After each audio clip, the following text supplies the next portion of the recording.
bersama saya Familia selama kurang lebih 1 jam akan menemani ruang dengar dan pemirsa RRI Sumeneb.net untuk membahas topik kita pagi hari ini terkait kampanye di dunia maya.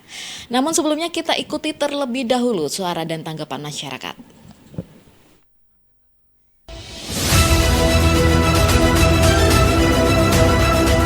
Saya Andi dari Pengarangan. Terkait kampanye di media sosial, saat ini sudah banyak yang bertebaran kampanye-kampanye di media sosial.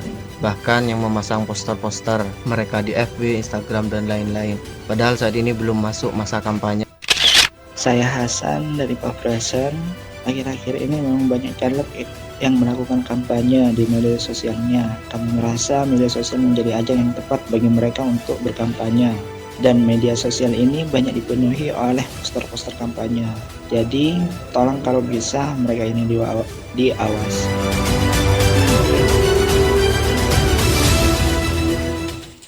Ya, baik mendengar tidak hanya secara tatap muka, baik terbuka maupun tertutup, dan memasang alat peraga kampanye peserta pemilu baik partai politik maupun bakal calon legislatif bacalek yang akan maju di pemilu 2024 dapat berkampanye di dunia maya.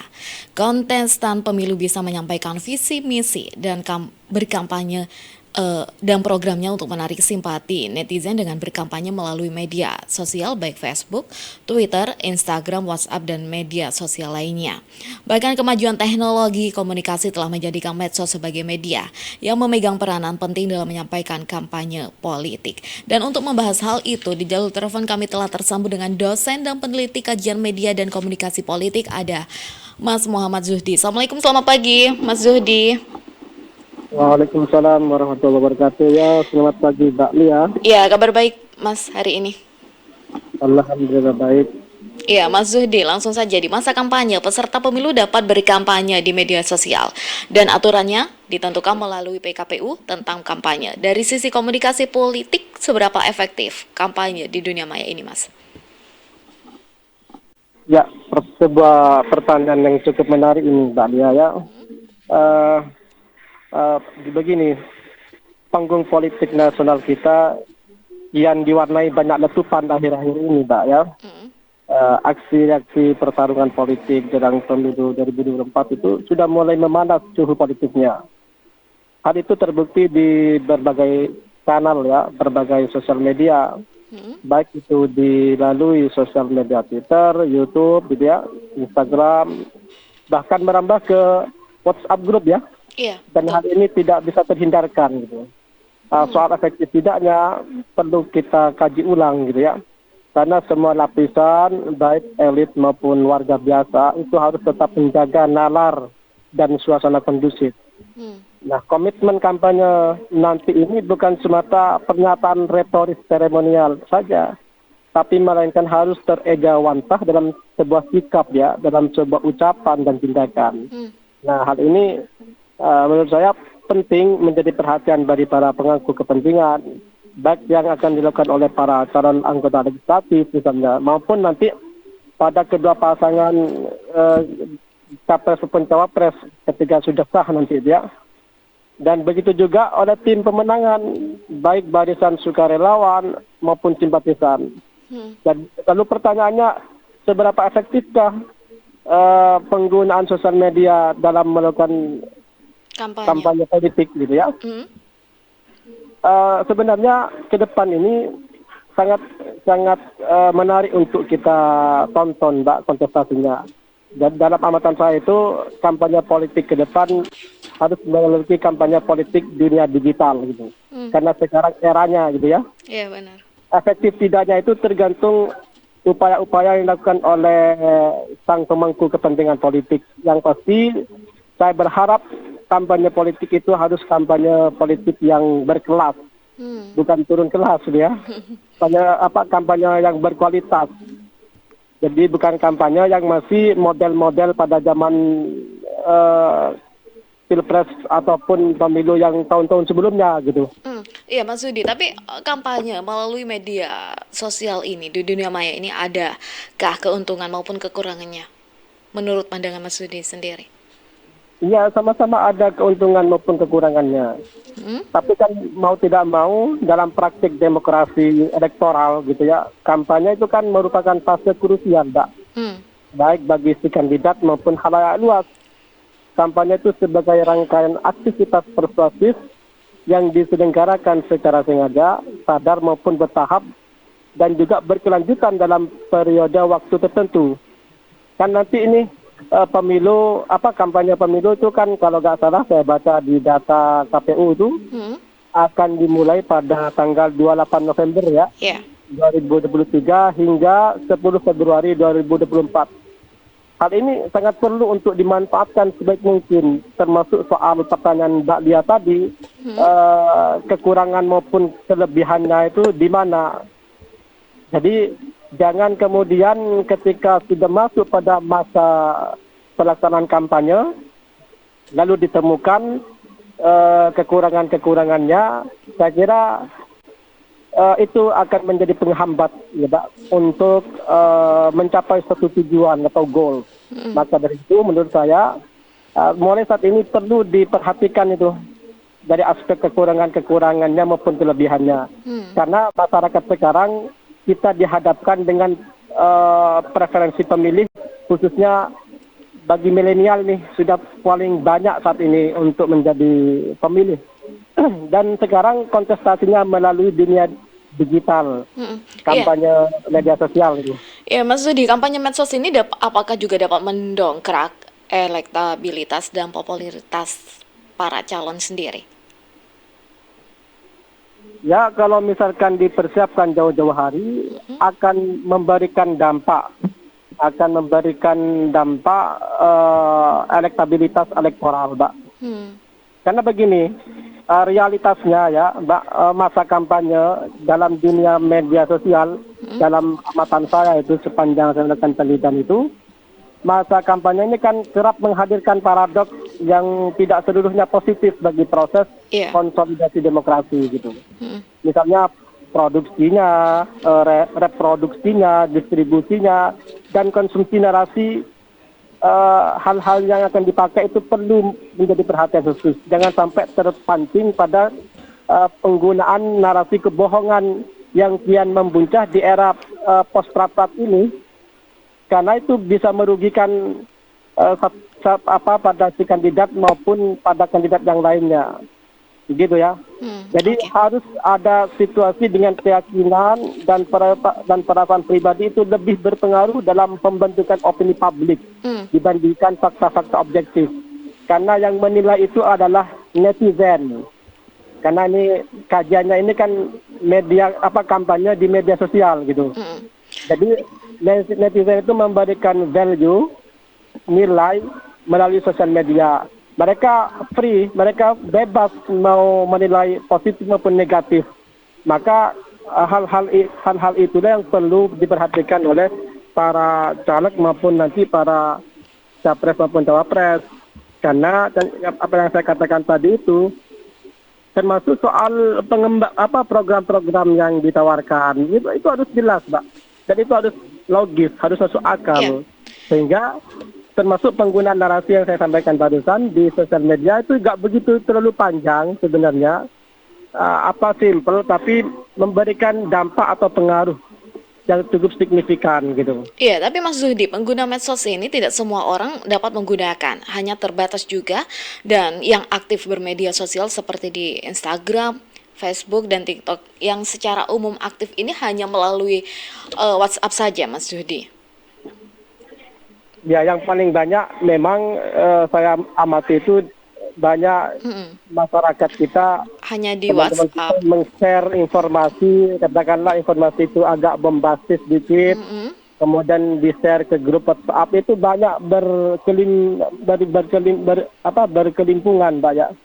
Sehingga aksi reaksi itu berimplikasi panjang dan berdampak politis, saya kira seperti itu. Meskipun katakanlah kata Mbak Lia tadi, para pengguna sosial media ini kan banyak digunakan oleh kalangan pemuda-pemuda, gitu ya. Jadi kalau masyarakat orang-orang dewasa ke atas itu paling hanya bagian penting-pentingnya saja, tapi melihat dinamika perbincangan politik elektoral itu kebanyakan anak-anak muda yang sudah punya hak untuk memilih usia 19 ke atas 30, 40 ke atas ke 50 itu banyak dikonsumsi oleh masyarakat melalui dunia sosial media, termasuk pada penggunaan sosial media WhatsApp. Nah, mau tidak mau ini bagi para pemangku kepentingan ini, Mbak ya, harus berhati-hati nih dalam menyampaikan pesan politik di dunia sosial media. Karena bisa saja salah langkah itu akan direpotkan dengan urusan mengontrol kerusakan atau damage control dari peristiwa ini. Nah, jika tak tertangani dengan baik, hal ini bisa berpotensi menggerus elektabilitasnya, Mbak. Terutama di kelompok pemilih yang belum menentukan pilihan atau bahasa akademiknya itu undecided voters ya, dan pemilih yang masih mungkin berubah atau swing voters. Jadi masih ada waktulah yang cukup banyak mulai dari sekarang untuk memperbaiki manajemen komunikasinya. Saya kira seperti itu, Mbak. Iya, tapi media sosial ini sangat rawan dengan komentar buruk yang menjelek-jelekan, bahkan tidak sedikit banyak di media sosial ini akan muncul berita hoax gitu. Dan ini sangat rawan sekali terjadi di media sosial. Bagaimana Mas Sudi? Nah, fenomena itu tidak bisa kita hindarkan, Mbak ya. Apalagi suhu politiknya sudah memanas menjelang pemilu, maka hal yang perlu diperhatikan adalah soal bagaimana pola komunikasi itu dipilihkan oleh ketegangan atau konflik antar individu gitu, Pak. Nah, konflik itu muncul ketika seseorang mencoba memaksakan keinginannya kepada yang lain, kan seperti itu. Nah, saya teringat nih dengan salah satu teori yang digagas oleh Michael Bakhtin gitu ya, seorang filosof dan pemikir kebudayaan Rusia yang menggambarkan hidup itu ibarat monolog terbuka dan manusia mengalami benturan yang disebabkan keinginan dan kebutuhannya dalam komunikasi relasional mereka gitu. Nah, fenomena dialektika relasional ini hampir tiap hari kita bisa temukan, Mbak, dan kita rasakan di perbincangan media sosial, Mbak. Baik itu di grup WhatsApp, baik itu obrolan warung kopi gitu ya, hingga ragam gelar wicara media massa. Nah, setiap kubu kan mencari pembenaran, Mbak, bukan kebenaran, kan gitu kan logisnya. Iya. Jadi bahkan banyak pihak yang akhirnya terjerembab ke dalam agresivitas verbal, bukan pada argumentasi. Akhirnya awalnya teman akrab menjadi musuh gitu ya. Itu akibat kegagalan kita mengkonsumsi sosial media. Nah, memakai pendekatan dalam kajian komunikasi politik itu saya teringat pendekatan Dominic Ivanta. Ada sebuah tulisan yang bagus tuh, Mbak. Judulnya kalau nggak salah Argumentativeness and Verbal Aggressiveness. Jadi argumentasi itu dibangun lewat logika berpikir, alasan dan pertimbangan akal sehat. Jadi agresivitas verbal itu dibangun dan dikelola melalui serangan yang menghantam sebuah ide gagasan gitu ya, sekaligus kehormatan orang lain. Makanya ini perlu menjadi perhatian serius bagi semua pihak, termasuk nanti para penyelenggara pemilu maupun para pengawas pemilu itu memantau konten-konten yang manakah yang menjerumus pada pelanggaran pemilu gitu, Mbak. Kampanye pemilu gitu. Iya, berarti pengawasan ini juga harus lebih ditingkatkan di media sosial ya, Mas Sudi. Ya, harus ada tim cyber, saya kira. Tim cyber yang mengawasi, yang benar-benar mengerti soal dunia media sosial gitu. Beda dengan media massa kan. Iya. Cetak itu kan gampang, tapi sosial media itu nggak nyampe 1 menit bisa ke take down, cepat hilang sudah. Nah, di kanal-kanal komunikasi warga misalnya, orang kan saling serang nih, saling melecehkan pihak lawan ya, tanpa mengindahkan etika, bahkan bisa bahkan bisa merambah ke ranah hukum gitu. Jadi memberi label seenaknya, bahkan agresif, menuduh pihak lain itu kurang bagus dah, dengan ragam propaganda yang menghalalkan segala cara. Oke, iya, Mas Zudi, terakhir nih, bagi masyarakat apa yang harus dilakukan dalam menyikapi kampanye calon dan peserta pemilu karena ke depan tentu akan banyak bertebaran di dunia maya ini? Ya, yang harus dilakukan saya kira semua pihak harus punya komitmen bersama, Mbak ya, dalam mewujudkan kampanye yang bermutu, kampanye yang berkualitas gitu ya. Caranya menurut saya itu harus memperbaiki peran informasinya atau information rules ya, di antara para caleg misalnya, para capres cawapres misalnya, atau kandidat ataupun jaringan tim pemenangan di bawahnya gitu, Pak. Nah, komitmen kampanye di media sosial ini sebenarnya sebagai pertarungan adu gagasan yang harus diimplementasikan sehingga masyarakat awam pun di berbagai daerah itu dapat merasakan manfaatnya, Mbak Lia. Okay. Bukan sebaliknya gitu ya. Ya, nah, baik. Isi pesannya itu apa? Isi pesan kampanye itu wajib menurut saya berorientasi pada soal pemecahan masalah, bukan menambah masalah, Mbak. Nah, jangan sampai isi pesan kampanye itu lebih dinominasi oleh hate speech ya, atau ujaran kebencian, saling menebar isu fitnah, atau saling mengunci melalui adu lapor sana sini ya, yang bersifat abu-abu itu, yang bersifat tidak jelas, bersifat hitam, tidak pernah berniat untuk menuntaskannya. Dan peran media massa ini seharusnya memiliki peran yang sangat penting di tengah situasi saat ini. Jadi konstruksi realitas simbolik yang dibangun melalui dunia sosial media maupun media massa itu turut mewarnai kualitas kampanye, Pak. Ya, maka dari itu menurut saya kampanye melalui media massa maupun yang menyampaikan pesan maupun yang mengkonsumsi pesan itu harus memiliki tanggung jawab politik untuk menjaga kualitas pemilu kita ke depan gitu ya. Yeah. Profesionalitas kita di tengah berlimpahnya informasi hoax di media sosial. Jadi kampanye itu bukan hanya sebatas lewat kata-kata, bukan pula soal pertunjukan panggung politik, saya lebih layak untuk dipilih, saya lebih merakyat misalnya, bukan seperti itu menurut saya. Tapi bagaimana perilaku itu harus menegaskan soal aspek etika dan norma-norma hukum yang berlaku. Saya kira demikian, Mbak Lia. Oke, baik. Iya, terima kasih Mas Zuhdi, dosen dan peneliti kajian media dan komunikasi politik atas waktunya pada Sumenep pagi ini dialog interaktif. Terima kasih Mas Zuhdi. Assalamualaikum warahmatullahi wabarakatuh. Waalaikumsalam warahmatullahi wabarakatuh. Ya, mendengar masih ada obrolan lainnya dengan narasumber kedua nanti, pastikan tetap stay tune di Pro 1 RRI, kanal informasi dan inspirasi.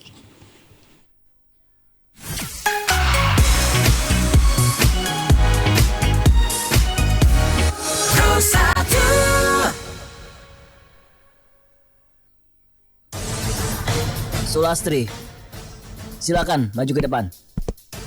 Apa ini? Spesi papaya leaf makeup, Chef. Alias? Oblok-oblok godong kates pedas, Chef. Kamu bilang ini oblok-oblok godong kates pedas? Oblok-oblok daun pepaya pedas? Iya, Chef. Sini, kamu coba cicipin. Salah. Dan ini seasoningnya sangat kurang nih. Gak ada pedas-pedasnya. Maaf, Chef.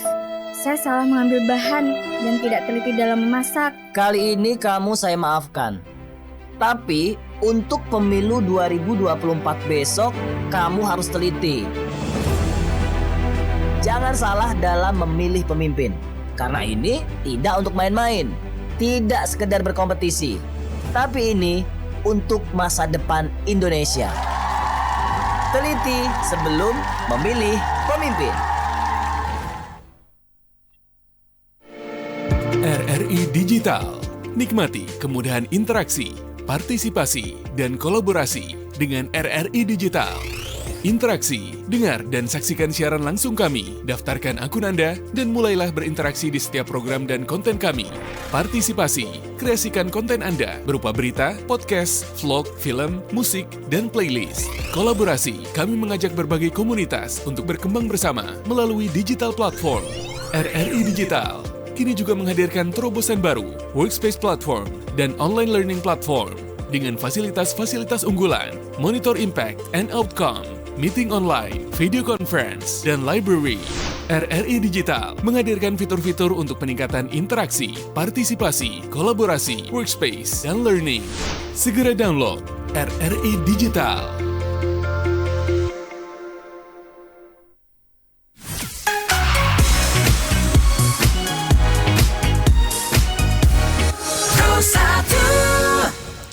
Ya, mendengar masih dalam sesi dialog interaktif program Sumena Pagi ini. Jika tadi kita sudah perbincangkan topik kita, kampanye di dunia maya dengan dosen dan peneliti kajian media dan komunikasi politik.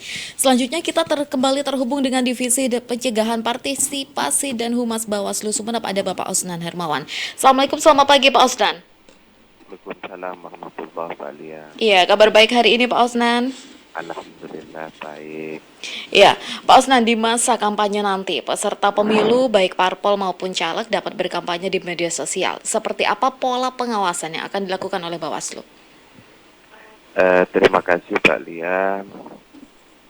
Hari ini sudah mulai masuk pada tahapan pemilu menjelang pemilu di tahun 2024.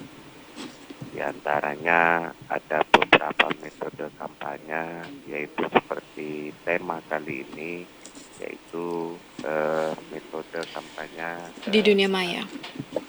dunia maya.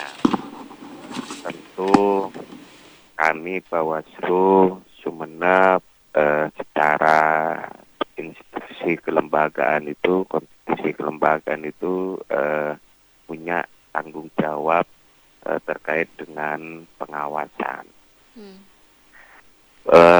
Untuk kampanye di dunia maya ini, media sosial, terus kemudian media elektronik, itu dilakukan 21 hari sebelum hari masa tenang. Kami beberapa bulan kemarin itu sudah melakukan pencegahan kepada partai politik terkait dengan tidak melakukan aktivitas kampanye di luar tahapan masa kampanye. Maka dari itu include juga di dalamnya terkait dengan kampanye-kampanye di dunia maya. Maka itu adalah bagian dari pencegahan kami secara kelembagaan, bagaimana para peserta pemilu tidak akan memulai sebelum dimulai. Ya, Pak Osnan, kampanye media sosial ini masuk bagian dari hal yang sangat rawan dengan adanya pelanggaran. Bentuk pelanggarannya biasanya seperti apa nih Pak Osnan untuk kampanye di media sosial? Kalau mengajak kepada momentum pemilu-pemilu sebelumnya terkait dengan media sosial itu ya kadang-kadang muncul di pemberitaan, muncul di siaran radio kemarin. Kami lakukan hal itu. Ya. Halo Pak Osnan. Halo, iya. Iya. Berarti untuk saat ini masih belum ada bentuk pelanggaran ya Pak ya? Belum. Tapi biasanya yang paling rawan untuk media sosial ini pelanggaran seperti apa Pak? Kalau kampanye di media sosial itu intinya begini Pak Dia. Ada istilah itu citra diri. Dalam dunia media ini, media sosial ini kan yang sekarang ngetren dan yang banyak diminati ini adalah Facebook, Instagram. Itu kan kalau tidak memuat ada salah satu kandidat yang menampilkan foto. Iya. Terus kemudian tidak pada citra diri. Citra diri yang dimaksud itu ada foto, terus kemudian ada nomor urut. Dan tidak ada sifat ajakan, itu tidak masuk pada pelanggaran. Berarti hal itu tidak apa-apa ya Pak Husnan ya? Iya. Tapi untuk saat ini meski belum memasuki masa kampanye yang kampanye ini nanti akan dijadwalkan 28 November hingga 10 Februari ya Pak. Tapi saat ini sudah banyak bertebaran peserta pemilu yang mulai nampang di media sosial, bahkan membuat grup WhatsApp. Apakah ini diperbolehkan sesuai aturan pemilu? Sampai saat ini kami masih belum mengetahui hal itu. Masih belum diketahui ya Pak ya. Tapi hal ini sudah ada. Kalau kami ini kan polanya begitu.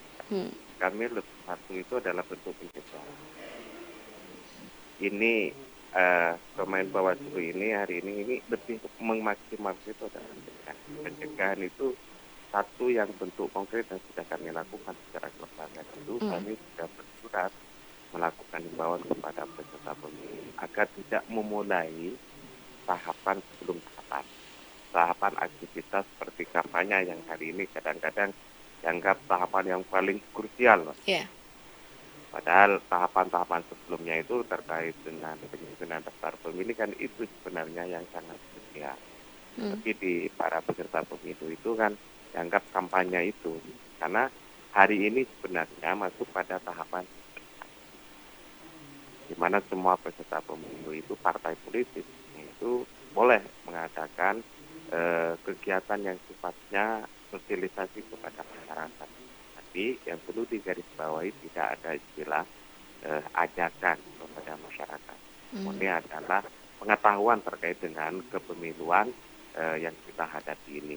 Terus kemudian setelah itu kita masuk pada tahapan kampanye seperti yang disampaikan oleh Dahlia barusan itu.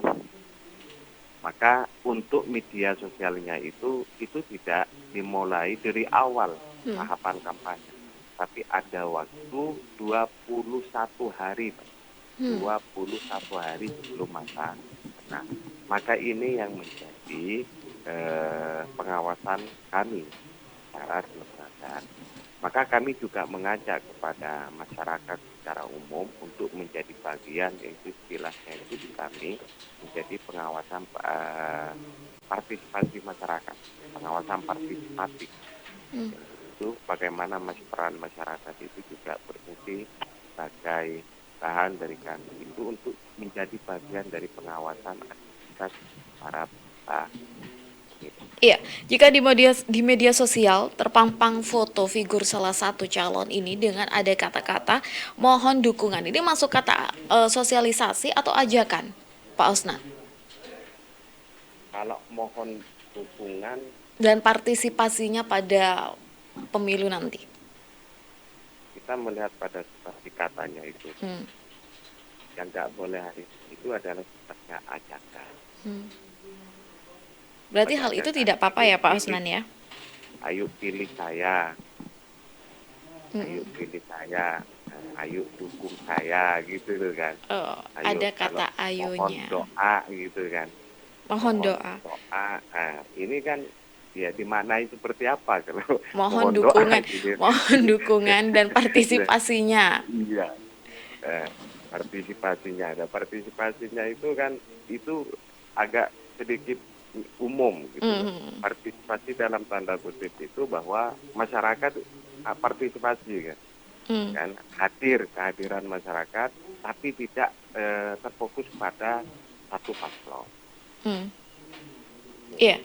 Lalu konten apa nih Pak Husnan yang diperbolehkan dalam kampanye media sosial nanti nih Pak?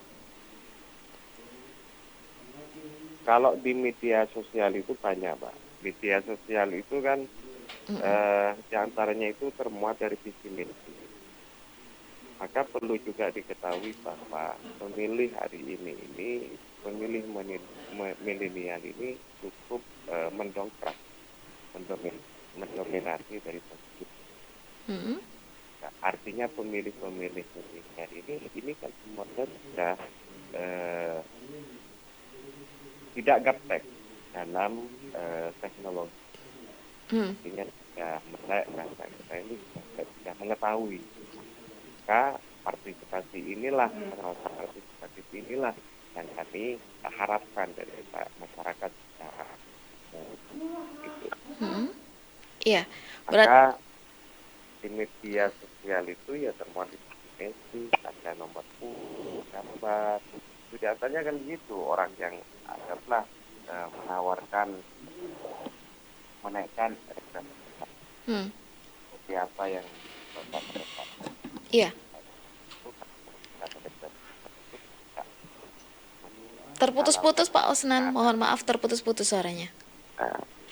Untuk menaikkan elektabilitas itu kan tidak semua menghalalkan di semua cara. Karena ya kami tentu cara kelembagaan Bawaslu ya melangkah ya sesuai dengan peraturan undang-undang yang berlaku. Oke. Ya, jika nantinya ada satu bentuk pelanggaran di media sosial, apakah masyarakat ini dapat mengadukan dan bagaimana mekanisme masyarakat dalam mengadukan pelanggaran kampanye di media sosial ini, Pak Osnan?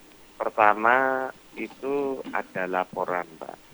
Ada laporan, ada temuan. Kalau laporan itu masyarakat secara umum mengetahui, maka masyarakat itu akan pilih. Ya, terdaftar di itu boleh untuk melaporkan terkait dengan dugaan atau ada potensi pelanggaran yang terjadi. Terus kemudian yang kedua itu ada istilah temuan, Mbak. Temuan itu ditemukan oleh jajaran kami, baik Bawaslu Kabupaten, Panwas Kecamatan, terus kemudian Panwas Kelurahan Desa, yang saat ini ada di satu desa, satu pengawas, terus kemudian nanti pada pemungut itu ada pengawas IPS. Kalau ditemukan oleh jajaran kami, itu namanya temuan. Itu wajib diproses, laporan juga wajib diproses. Kalau laporan itu masyarakat melaporkan semampang memenuhi syarat formel dan materialnya itu, ya kami akan proses. Jika masih belum, ya kami akan sampaikan kepada pihak pelapor untuk melengkapi syarat formel materialnya itu. Oke, iya. Untuk jadwalnya kampanye di media sosial ini pada masa kampanye nanti seperti apakah sama dengan seperti tatap muka, baik terbuka maupun tertutup yang memang sudah dijadwal? Kalau media sosial itu ya kepada kadang-kadang di pemberitaan di akun-akun Facebook, WA dan semacam di kepanjangan. Karena hari ini media sosial ini kan terdengar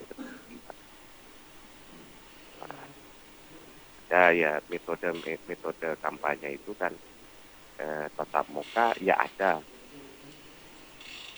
Berarti kalau di media sosial ini tidak ada jadwal khusus gitu ya, Pak Osnan ya? Bisa kapan saja selama masa tahapan kampanye? Bisa dimulai itu 21 hari sebelum. Ya, apa yang ingin ditekankan baik kepada masyarakat maupun peserta pemilu dalam kampanye media sosial mendekati masa kampanye nanti, Pak Osnan?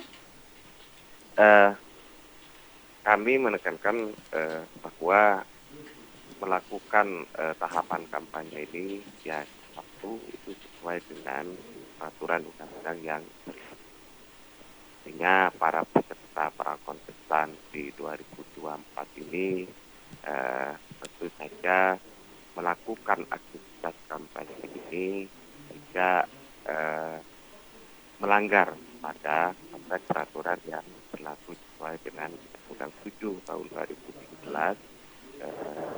karena pemilu ini mengikuti Undang-Undang 7 tahun 2011. Yang kedua itu ya ketaatan prosedur ya pasti. Ya, kami Bawaslu hari ini yang sudah kita lakukan itu adalah melakukan pencegahan dalam bentuk himbauan kepada para pemilih. Oke, baik. Terima kasih Pak Osnan Hermawan, Divisi Pencegahan Partisipasi dan Humas Bawaslu Sumeneb atas waktunya pada sesi dialog interaktif Sumeneb pagi ini. Terima kasih Pak. Assalamualaikum. Ya, itu tadi pendengar obrolan kita dengan Divisi Pencegahan Partisipasi dan Humas Bawaslu Sumeneb, Bapak Osnan Hermawan, terkait topik kita hari ini yaitu kampanye di dunia maya.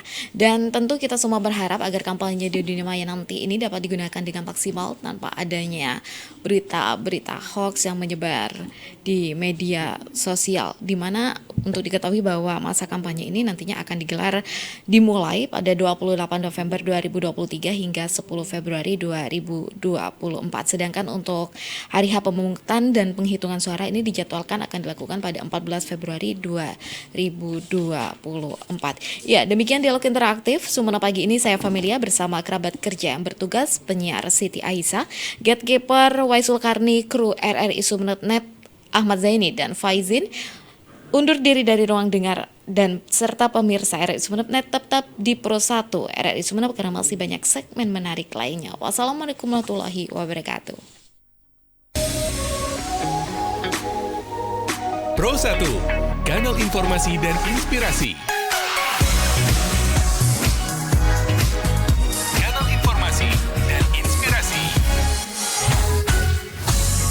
Pro 1.